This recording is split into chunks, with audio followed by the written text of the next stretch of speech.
Mas com 21 anos eu já era correspondente na Globo, Nova York, né? Cabrini fala sobre Ayrton Senna e como cobrir o tricampeão mundial abriu portas em sua carreira. Senna me abriu muitas portas, né? E me possibilitou viajar o mundo inteiro e eu usei isso para matérias investigativas, né? Cabrini cita as dificuldades em se fazer jornalismo. A nossa profissão ela é tensa. Você vai lidar com injustiças, você vai lidar com ameaças. Roberto Cabrini fala da falta de liberdade na Globo. Eu trabalhei nas todas as grandes emissoras. Trabalhei 13 anos na Globo, onde tem uma hierarquia muito estabelecida, onde tem um rigor muito grande, mas por outro lado você não tem tanta liberdade para elaborar os seus próprios programas. Isso eu tive em outras emissoras. E ainda comenta que o jornalismo da Globo é amarrado e pasteurizado. Ela estabeleceu um padrão de qualidade muito importante, mas que por outro lado também pasteurizava, padronizava excessivamente os estilos. E jornalismo sem entusiasmo não vale a pena. Você vai ter uma visão burocrática, repetitiva e vai deixar de enxergar o que realmente é importante para a sociedade. Não esqueça de se inscrever no canal, ativar o sininho das notificações e deixar o seu gostei. Então agora vamos pro corte. Falando agora como artista, quem é que edita o seu trabalho? Eu sou o editor-chefe, mas eu tenho uma grande equipe. Pelo fato de eu ser o jornalista e fazer as grandes matérias, eu passo os princípios mais importantes, aquilo que eu desejo atingir. Muitas vezes eu vou até a edição e mostro como eu quero, mas você tem que incentivar a sua equipe a caminhar pelas próprias pernas também. Então eu estabeleço princípios, discuto insistentemente o que está certo, o que está errado, o que a gente tem que aperfeiçoar, o que a gente tem que manter. Eu como editor-chefe, essa é a minha obrigação como editor-chefe, né? É estabelecer a pauta em consonância com a liderança da Record, com o jornalismo da Record, né? O próprio diretor de jornalismo, o vice-presidente de jornalismo, o Antônio Guerreiro, ele participa disso, o diretor, o Clóvis... de produção, exatamente, mas eu sou editor-chefe, eu tomo as decisões, né? Porque então, na praça, por exemplo, eu é que edito, não apertar aqueles botãozinhos que eu não sei, mas edição é comigo, eu edito o programa... Isso é fascinante editar, né? Não, é o que eu mais gosto. Eu gosto de gravar, que a gente... Uhum. A gravação é muito mais engraçada que o programa no ar, muito mais engraçada, mas a edição eu não abro mão. A edição, ela é essencial para o fracasso ou para o sucesso de qualquer tipo de programa. Você salva um programa na edição, e você também pode deteriorar um programa que foi muito bem gravado numa edição mal feita, uma edição infeliz também. Essa edição é muito boa. Então, eu sou um profissional que eu tenho, assim, hoje, um background, um histórico bem diferente da maioria, porque eu trabalhei nas todas as grandes emissoras. Trabalhei 13 anos na Globo, onde tem uma hierarquia muito estabelecida, onde tem um rigor muito grande, mas por outro lado você não tem tanta liberdade para elaborar os seus próprios programas. Isso eu tive em outras emissoras, trabalhando no SBT, trabalhando na Bandeirantes. Na Globo, e agora você trabalhava com a Armando Nogueira? Eu comecei com a Armando Nogueira. Quando eu comecei em jornalismo, a gente... Foi quando nós nos conhecemos, lá na Globo, não foi? Com certeza, com certeza. Eu fui o repórter mais jovem da história da Globo, com 17 anos. E na época era o Armando Nogueira. O repórter tinha acabado de ter uma mão, né? Um pouco antes de eu começar, o repórter era apenas uma mão, o locutor, o apresentador, ele exercia o papel mais importante, e o repórter não aparecia.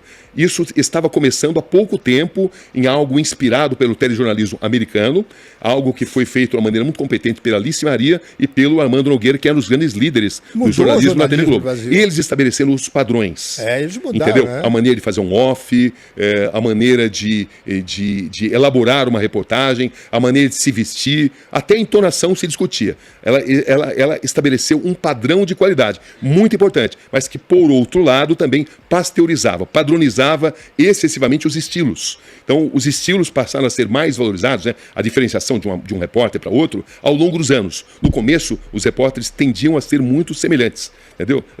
As mulheres vestiam sempre o mesmo tailleur, a mesma entonação.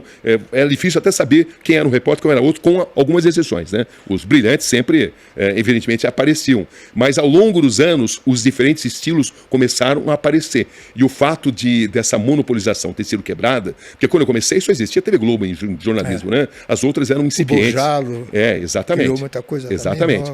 Mas ao longo dos anos, o telejornalismo cresceu em outras emissoras, e o fato de eu ter trabalhado em outras emissoras e de ter perdido muito tempo, gasto muito tempo da minha carreira editando, quantas madrugadas em ilhas de edição, Quantos documentários eu mesmo editei, porque eu sempre gostei disso. E tinha essa liberdade em outras emissoras, como no SBT, que sempre me deu muita liberdade, como a Bandeirantes, que sempre me deu muita liberdade, e a Record também. Então, o fato de eu ser um profissional hoje mais eclético reflete também a essa diversidade de influências. Eu consegui absorver o profissionalismo, o rigor da Globo, com uma liberdade editorial muito maior que existem em outras emissoras, né? Então, é por isso que hoje me sinto um profissional muito em condições de passar boas experiências para essa jovem geração que está surgindo aí.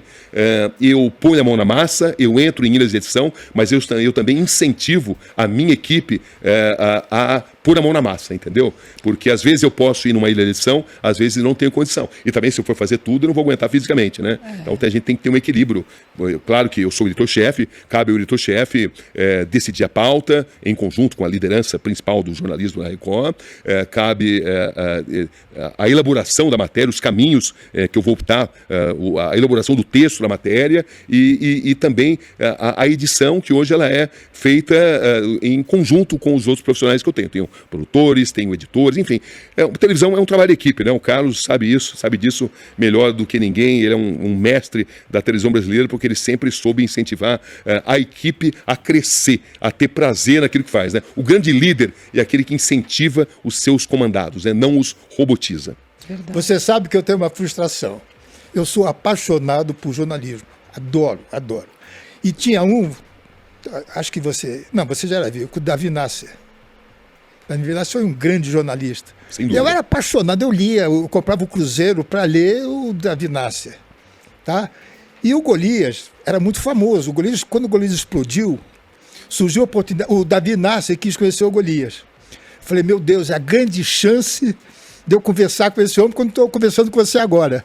Só que aconteceu uma coisa chata, que ele gostava tanto do Golias, que ele não falou, só o Golias falou. Então foi uma noite de risada. Então eu não pude, porque ele era um monstro sagrado, amor, você não pode nada, não é? Sem dúvida, um dos maiores mestres um dos maiores da história do jornalismo nacional. E eu queria que ele contasse isso que você está me contando, porque ele também fez guerra, também fez... Só que não tanto quanto você, porque o mundo era diferente. Não, mas é um dos nomes mais importantes, uma referência para todos nós profissionais. Ainda é, né? Ainda é, com certeza. Tão importante quanto nomes como Assis Chateaubriand, como Chateaubriand, Amanda Nogueira. Eu acho que o brasileiro, que é velha história, não tem memória. Ele foi um dos homens mais importantes do Brasil. Sem dúvida, sem dúvida. Ele abriu caminhos. Os aeroportos pelo Brasil. Ele Brasil, ajudou na democratização do país, pela democratização das mídias. Cadeia de rádio, televisão. Um pioneiro, E você grande pioneiro. pergunta quem é Chateaubriand, ninguém sabe quem é. Vitor Costa, ninguém sabe quem é. É uma pena, isso, rapaz. infelizmente, a inversão, acontece. né? A inversão de valores que acontece, né? Muitas vezes também. É um outro tipo de sociedade, né? É um tipo de sociedade muito voltada aí para as redes sociais, para a informação muito imediata, e muito curta, que não se aprofunda, né? Claro que tem exceções, né? Sim. Você vai encontrar grandes especialistas em todas as gerações. Mas, de modo geral, essas são as tendências. Cabrini, a gente tem um chat aqui, tá? Com algumas perguntas. E a gente... já? Não acabou não. Não faz isso casado, comigo, eu não. Tava esperando tanto esse Mas momento. agora, só gostaria de lembrar, você falou, por exemplo, de você faz humorismo, mas você é também um grande jornalista, porque sua maneira... você talvez nem saiba disso, não tenha se dado conta, mas na sua maneira de fazer humor, ela é sempre um recorte dos usos e costumes. Existem críticas sociais, existem informações qualificadas à sua maneira. E uma maneira profundamente eficaz, porque é uma maneira que entra de uma forma suave na mente das pessoas. É o caso do deputado João Plenário, Isso, que é o quadro que eu mais gosto do programa. Eu boto tudo ali que a gente quer falar sem agredir ninguém. Isso aí é o jornalismo em forma de humor. Oh, que legal. Poxa, que elogio. Ganhei o dia. Qual é a pergunta, amor? A Lica Cirelli, como foi a transição do departamento de esportes do SBT para o jornalismo investigativo? Bom, eu fui repórter mais jovem na Globo, como eu falei, a gente falou aí com 17 anos, e aí nessa época era interessante eu fazer esporte, porque era uma coisa leve para alguém tão jovem assim. Mas com 21 anos eu já era correspondente na Globo, Nova York, né? Então o esporte ele é muito interessante, e grandes profissionais começaram no esporte, o próprio Armando Nogueira, por exemplo, começou no esporte, Voire Guimarães, Luiz Fernando Mercadante, enfim, o Boris Casoy começou no esporte, por exemplo. O que é interessante no esporte é que você vai ter que usar a sua criatividade, você vai aperfeiçoar o seu poder de improvisação e vai aprender também como fugir do lugar comum. Os jogadores hoje até melhoraram culturalmente, mas durante muitas décadas eles tendiam a falar sempre a mesma coisa. Se você não tivesse criatividade, você ia ficar sempre na mesmice. Eu, meus companheiros, tudo falhando. Exatamente. Jeito lá. Exatamente. Mas hoje eles estão mais, esse discurso repetitivo, né? Então, o esporte, a editoria esportiva, ela te ensina como fugir do lugar comum. E as grandes matérias de esporte são aquelas que fazem grandes leituras sociais por meio de personagens do esporte. Sócrates foi um grande líder da democracia. Osmar Santos, um locutor esportivo, foi um grande comandante das diretas já. Então, o esporte, que era uma paixão popular, ele fornecia ferramentas para a democratização do país. Então, eu comecei no esporte, e o esporte me deu o poder de improvisar, me deu o poder também de fugir da mesmice das coberturas. E isso me tornou um profissional melhor. Aí você vai perguntar, por que eu deixei de fazer esporte? Porque o esporte, com o passar do tempo, ele se torna repetitivo, por mais criativo que você seja. Aí você quer expandir. Porque o jornalismo, ele é um só, é a arte de trazer informação. Isso vai ser usado na editoria esportiva, na editoria policial, na editoria investigativa, na editoria política, em todas as editorias. E para mim foi uma transição muito fácil, porque no esporte eu já investigava. Não faltam juízes corruptos, não faltam, ao longo da história do Brasil, não faltam dirigentes políticos, não faltam usos escusos de entidades que traduzem a paixão popular, não faltam exemplos de corrupção. Então, isso foi feito de uma forma muito suave. O esporte foi interessante, por exemplo, cobrindo Fórmula 1, eu viajava o mundo inteiro. Então, eu cobria a Fórmula 1, mas ao mesmo tempo eu ia em todos os países e nesses países fiz as mais diversas coberturas. Então, com Ayrton Senna. Exatamente. O Senna me abriu muitas portas, né? E me possibilitou viajar o mundo inteiro e eu usei isso para matérias investigativas, né? Mas logo no começo da minha carreira eu já passei a cobrir de tudo. Mantive, assim, laços com o esporte. Até hoje o esporte é uma paixão. Eu adoro... Você pratica, não? Jogo tênis, faço caminhada, mas a minha grande paixão é o tênis. Eu gosto muito de tênis. Eu gostava muito de futebol também, né? Mas num determinado momento o joelho não aguentou mais. E no tênis ainda dá para me virar, entendeu? Mas eu sou apaixonado pelos grandes eventos, né? Em assistir grandes os Jogos Olímpicos, eu assisto de tudo, né? Gosto de Fórmula 1, gosto de tênis, o futebol, sou apaixonado por muito futebol. Eu também vejo tudo. Então, e eu uso isso como uma forma de higiene mental. A nossa profissão ela é tensa. Você vai lidar com injustiças, você vai lidar com ameaças. Assistir um grande evento esportivo oxigena a minha mente e me relaxa. Entendi. E eu posso passar grandes horas vendo ali aquela parte lúdica do esporte e usando isso para me descontrair. Então, e eu gosto muito... Mas você tem saudade do jornalismo esportivo? Nos grandes eventos, só nos grandes eventos. Eu tenho saudade na cobertura de uma Olimpíada, porque uma Olimpíada vai te possibilitar grandes matérias geopolíticas, né? Porque cada país que tem uma determinada seleção, uma determinada modalidade esportiva, esse país está inserido num contexto social, num contexto político.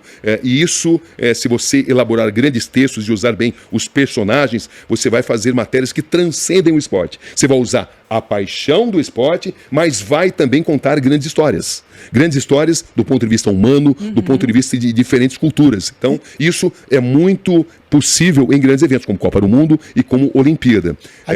Eu gosto hoje em dia da cobertura esportiva, porque eu adoro os grandes narradores, né? Eu tive grandes amigos, sou muito amigo do Luciano do Vale, muito amigo do Galvão Bueno, muito amigo do Nilson César, né? Que sempre fala do Carlos Alberto ali nas transmissões, né? Tá sempre ali mandando um grande abraço. Enfim, os grandes locutores, né? O Dr. Osmar de Oliveira, com quem eu convivi, com o J. Júnior, a lista, os Mar Santos, né? Enfim, são pessoas muito assim, dinâmicas. Eu gosto dessa vibração da cobertura esportiva. Ela me envolve, ela traz entusiasmo. E jornalismo sem entusiasmo não vale a pena. O jornalismo sem entusiasmo, ele está sempre a um passo da burocratização da sua visão. Você vai ter uma visão burocrática, repetitiva, e vai deixar de enxergar o que realmente é importante para a sociedade. A ditadura, inclusive, usou o futebol e muito, né? Cansou de usar, muitos exemplos, com certeza. Muito. Eu me lembro, porque fez 70, o Gerson, o Canhotinha de Ouro, ele é casado com minha prima, nós somos muito amigos. E ele me contava que quem tomava conta da seleção eram militares. Por isso que o João Saldanha, um comunista, por exemplo, que era um grande treinador, após ter feito uma campanha eliminatórias brilhante, ele montou o time. As feras do João. As feras do João. E por méritos esportivos, ele jamais poderia ter sido destituído. E ele foi por uma questão política, meramente política. Pelé precisa usar O óculos. Zagallo fez um grande trabalho e tal, enfim, né? Usado quem o montou o Pelé time precisa usar óculos e tirar Pois o é, jogo, pois por causa é. de uma frase. Pois é, exatamente. E foi uma pena que ele foi realmente... Foi outro grande Uma das jornalista. grandes inteligências do Brasil, Muito, né? muito. E Eu eles já usaram- passei muito tempo pesquisando as grandes declarações do Saldanha. O Saldanha, você podia até discordar dele, mas você jamais Não, eu deixava conhecia ele lá da TV Rio. Não, Era se ele sempre falava muita alegre. bobagem. Mas ele falava com uma habilidade e com uma visão tão marcante que ele tinha capacidade de fazer pensar. Você podia discordar, mas você pensava. Olha, eu concordo com o Cabrini com relação à pasteurização do jornalismo da Globo. E quanto mais o tempo passa, mais eu tenho essa sensação. É quase como se fosse uma inteligência artificial bugada. O que vocês acham, hein? Comentem aqui embaixo. Muito obrigado por ter ficado comigo até o final desse vídeo. Não esqueça de se inscrever no canal, ativar o sininho das notificações e deixar o seu gostei. Todo dia tem um corte novo pra você. Dá uma olhada no canal, tem muita coisa legal já. Até amanhã.